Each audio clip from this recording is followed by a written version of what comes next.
ಆತ್ಮೀಯ H16 news ಅರ್ಥಾತ್ ಸೀತಾರಾಮ್ ನ್ಯೂಸದ ವೀಕ್ಷಕರೇ, ನಾನು ನಿಮ್ಮವ ಎಂ ಆಯುಧ ಮಲ್ಲಪ್ಪ ಜೊತೆವರು. ತಾವು ಈಗ ಸುದ್ದಿಗಳ ಲೋಕಕ್ಕೆ ಎಂಟ್ರಿ ಹೊಡಿತಾ ಇದ್ದೀರಿ. ಈ ಸುದ್ದಿಗಳನ್ನು ಪ್ರತಿಯೊಂದು ನೋಡೋ ಜೊತೆಗೆ ನಿಮ್ಮ ಅಭಿಪ್ರಾಯಗಳನ್ನು ಹಂಚ್ತಾ ಇರಿ. ಯಾಕಂದರೆ ಈ ಸುದ್ದಿಗಳು ನಿಮಗಾಗಿ, ನಿಮ್ಮ ಬದುಕಿಗಾಗಿ, ನಿಮ್ಮ ವೈಚಾರಿಕೆಗಾಗಿ, ನಿಮ್ಮ ತಿಳುವಳಿಕೆಗಾಗಿಯೂ ನಿಮಗೂ ಗೊತ್ತು. ಜೊತೆಗೆ ನಮಗೂ ನಿಮ್ಮೊಂದಿಗೆ ಇದೊಂದು ಮಾತಾಡುವಂಥ ಜೊತೆಗೆ ಸುದ್ದಿಗಳನ್ನು ಬಿಡುವಂಥ ಕೆಲಸ. ಈ ಕೆಲಸದಲ್ಲಿ ನಾವು ನಿಮ್ಮೊಂದಿಗಿದ್ದೀವಿ ಅಂತ ಹೇಳ್ತಾ ನೋಡ್ತಾ ಇರಿ ಸುದ್ದಿಗಳನ್ನು.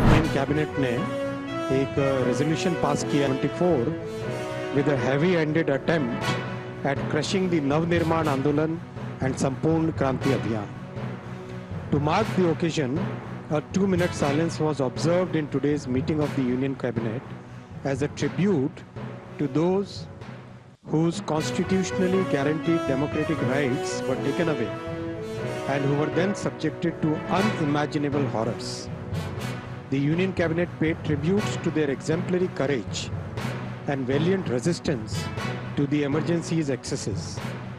The year 2025 marks 50 years of the Samvidhan Hatya Divas, an unforgettable chapter in the history of India where the constitution was subverted, the republic and democratic spirit of India was attacked, federalism was undermined, and fundamental rights, human liberty and dignity were suspended.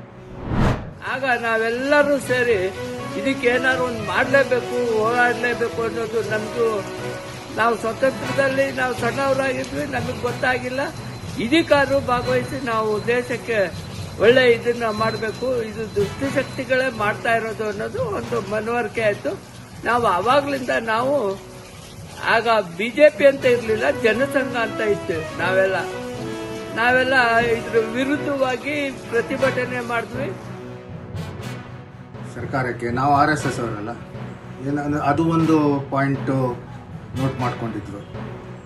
ಇಲ್ಲಿ ಸೇರಿದೋಗಿದ್ದಕ್ಕೆ ಎಲ್ಲರೂ ಬಂದು ಇಲ್ಲಿ ಸೇರ್ಕೊಳ್ತಾ ಇದ್ರು. ಇದು ಒಂಥರ ಜನಕ್ಕೆ ಏನಂದರೆ ಏನೋ ಮಾಡ್ತಾರೆ, ಹೊರಗಡೆ ಹೋಗೋಂಗಿಲ್ಲ, ಮಾತಾಡೋಂಗಿಲ್ಲ, ಅದು ಒಂದು ಥರ ಇತ್ತು.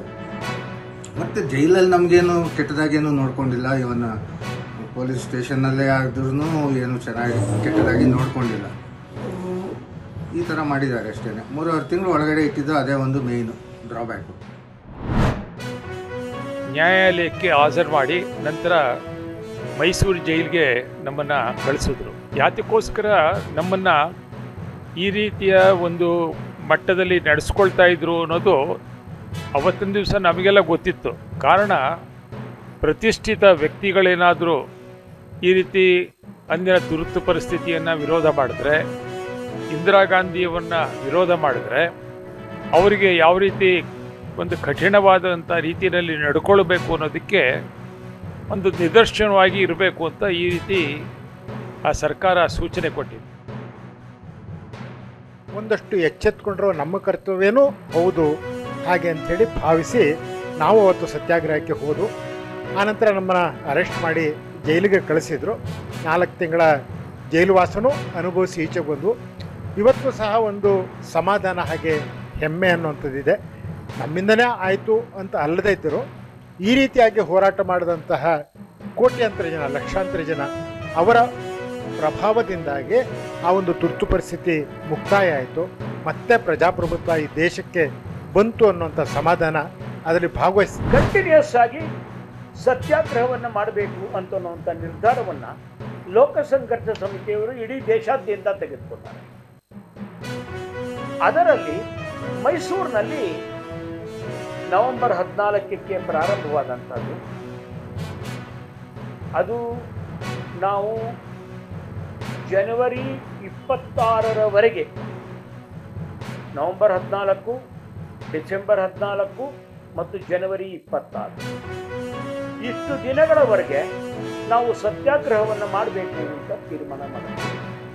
ಅದೇ ರೀತಿ ತುಂಬ ಜನ ಯುವಕರು, ತುಂಬ ಜನ RSSನ ಕಾರ್ಯಕರ್ತರು ಎಲ್ಲರೂ ಸಹ ಈ ಒಂದು ಹೋರಾಟದಲ್ಲಿ ಭಾಗವಹಿಸಿ ರಕ್ತದಾನವನ್ನು ಮಾಡಿದ ಕಾರಣಕ್ಕೋಸ್ಕರ 10 ದಿನ ನಮಗೆ ಶಿಕ್ಷೆಯಲ್ಲಿ ರೆಮಿಷನ್ ಕೊಡ್ತಾರೆ. 3 ತಿಂಗಳು 21 ದಿವಸಕ್ಕೆ ನಾವೆಲ್ಲ ಆದ್ಮೇಲೆ ಎಲ್ಲ ಸುದ್ದಿಗಳನ್ನು ನೋಡಿದ್ರಲ್ಲ, ಏನು ಅನಿಸ್ತು ನಿಮಗೆ? ಇದರಲ್ಲೇ ನಿಮ್ಗೆ ಲೈಕ್ ಆಗಿರ್ಬೋದು, ಡಿಸ್ಲೈಕು ಆಗಿರ್ಬೋದು, ಕಾಮೆಂಟ್ ಬೇಡಪ್ಪ ಅಂತೂ ಅನಿಸಿರ್ಬೋದು, ಕಾಮೆಂಟ್ ಮಾಡಬೇಕಪ್ಪ ಅನಿಸಿರ್ಬೋದು, ಶೇರ್ ಮಾಡಬಾರ್ದಪ್ಪ ಅನಿಸಿರ್ಬೋದು, ಅದು ಮಾಡಬೇಕು ಅನಿಸಿರ್ಬೋದು. ಏನಾದರೂ ಆಗಲಿ ಶೇರ್ ಮಾಡ್ತಾಯಿರಿ, ಈ ನ್ಯೂಸ್ಗಳನ್ನ ಹಂಚ್ತಾ ಇರಿ, ಜೊತೆಗೆ ಇದಕ್ಕೆ ಸಬ್ಸ್ಕ್ರೈಬ್ ಆಗ್ತಾಯಿರಿ ಅಂತ ಹೇಳ್ತಾ H16 ನ್ಯೂಸ್ ಅರ್ಥಾತ್ ಹೇ ಸೀತಾರಾಮ್, ಇದು ಸತ್ಯದ ಕೈಗೆ ನಡಿ. ವಂದನೆಗಳು.